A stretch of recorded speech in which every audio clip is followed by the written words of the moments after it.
Hey there! Welcome to our channel, where we break down complex topics into easy-to-understand bites.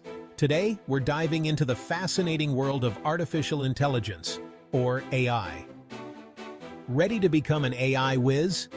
Let's get started.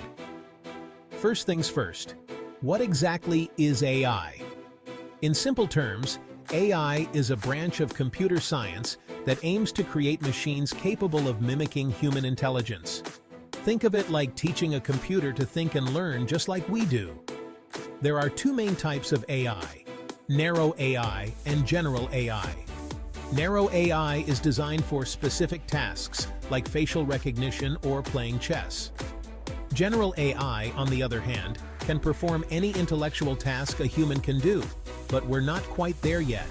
AI is all around us. From voice assistants to recommendation systems, AI makes our lives easier and more personalized. The future of AI is incredibly exciting.